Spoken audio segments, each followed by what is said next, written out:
No one saw this coming for the Los Angeles Lakers as a shocking new report has dropped, revealing some wild information as it pertains to Maxi Kleber and the Los Angeles Lakers. We're going to break down this info and discuss what this update means going forward, as this has massive implications on the Lakers this season. We also have some other Lakers updates ahead of a huge game tomorrow night. Stay tuned for all that in this episode, folks. But before we get into it, if you're a part of the percentage who aren't subscribed to the channel, this is the place to be for daily Lakers content. Your guys' support has been absolutely unbelievable. If you're a part of that 90% who aren't subscribed to the channel, make sure to hit that subscribe button. Thank you guys again for your continued support. Of course, we'll have a video, like usual, following tomorrow night's game.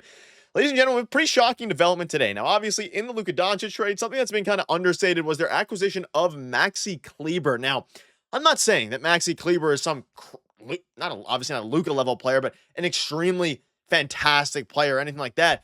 However, what I am saying, he could have a very big role on this team going forward, specifically if he can return to health. And this dropped today from Jovan Buha, and it is a very interesting report. Maxi Kleber was seen getting up shots at Lakers practice today. Now, if you go and watch this tweet, go and watch the actual clip, it's very interesting. He's not, full speed. He's not necessarily, practicing with contact or anything like that, but he's going around, he's getting shots up, he's running, he's sprinting, he's jogging, and he's inching closer and closer towards a return here. And we also have some big information from JJ Redick surrounding Maxi Kleber, which will drop very shortly as well tomorrow.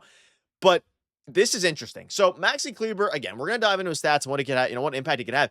He is a serviceable player when healthy. Now, obviously, he has not been good for the Mavericks this season. He wasn't good with the Mavericks last season, but he's been dealing with injuries over the past couple of years, which has really hindered his ability. And if you can get him healthy, that is just another, power forward, wing, big guy that can help this team. You can see this here. Kleber has missed the last 2+ months as he recovers from a surgically repaired right foot. He broke his foot. He has yet to make his Lakers debut.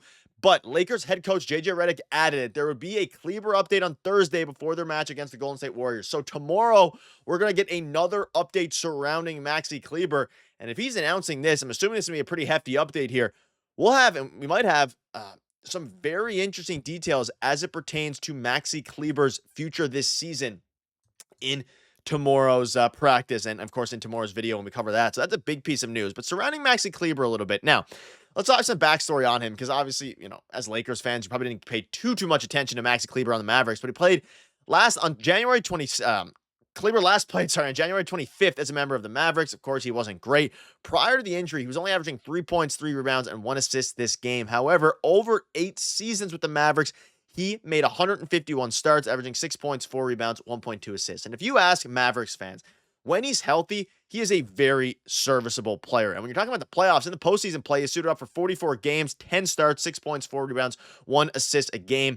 And he's a very capable defender when healthy. However, I don't think he's going to have a huge impact necessarily on the Lakers this year, even if he is healthy. But depending on how things go, you can make an argument that he might be a decent player to have a part of the rotation, right? And that's ultimately, what it comes down to. Will Maxi Kleber be able to actually be serviceable out there even when healthy? The guy hasn't played in 2 months. That's one of the biggest problems here. He hasn't played in 2 months. It's going to be an interesting sight to see if he can actually go ahead and play well. Because you look at the depth chart, you look at his stats. Again, this season he's averaging 3 points a game. But you look even as recent as 2021, where he was a 6th man of the year, top 15 finalist, which again is not crazy, but he averaged 7 points a game. He can shoot a little bit, play power forward, played some small ball center last year for the Mavericks. Like, he's a guy who's a serviceable player when healthy. He can stretch the floor. He can play a little bit of defense. He could be a pretty good fit for Luka Doncic, because again, having a 4 or 5 man who can actually stretch the floor is one of the biggest positives for Luka Doncic. Now, of course, you had Jackson Hayes, who's been playing center, and he's obviously a pick and roll threat. You obviously need a lob threat alongside Luka. But they don't really have necessarily a ton of backup power forward / centers. Again, Trey Jemison's been the guy. If you have Maxi Kleber who wants to play that small ball 5 a little bit, he's not small necessarily, but I'm saying small as it pertains to, a huge 7-footer. Maxi Kleber can make some sense. I'm very curious to see what you guys think down below. Let me know down in the comment section. Do you think he could have any impact in the team? He hasn't been good the past couple of years. There's no denying it, but I do think there is still some potential there. And let's not forget, Luka Doncic, LeBron James makes everyone better. And if you can get Maxi Kleber in healthy and you think that he could really thrive alongside Luka Doncic, Get him in and see how he does, hopefully, before the playoffs. We'll have a big update for you all tomorrow. And again, we're going to cover you with the latest news. So we'll have a video as soon as this update drops. Stay tuned for that. Hit the subscribe button. But let's dive into some other things now, regardless of the JJ Redick situation. The Lakers obviously play tomorrow, a pretty big game. And as you look at the standings, last night, there was a ton of favors done to the Lakers. Grizzlies lost, Nuggets lost, Lakers on the tiebreaker. And as the standings currently stand right now, the Lakers are third in the division, or third in the conference, sorry, which is very solid. Again, they won 2 games in a row. They went through a little bit of a rough spot there, dealing with injuries, all these different things. Following the Russell Westbrook disaster class yesterday, the Lakers are actually in a pretty good spot. That being said, you look at that play-in, they are only 3 games back, or 3 games ahead, sorry, and the Minnesota Timberwolves are like 3 games back of the play-in spot. Now, there's not many games left. There's less than 10 games remaining in the season, so I don't think they're going to fall down to the play-in spot. But as it stands right now, they're set to play, of course, the 4 and 5 seed play each other. So they're set to play the Warriors if it stood right now. That could switch at Memphis. That could switch at Minnesota. That could switch at the Clippers, depending on how the play-in games go.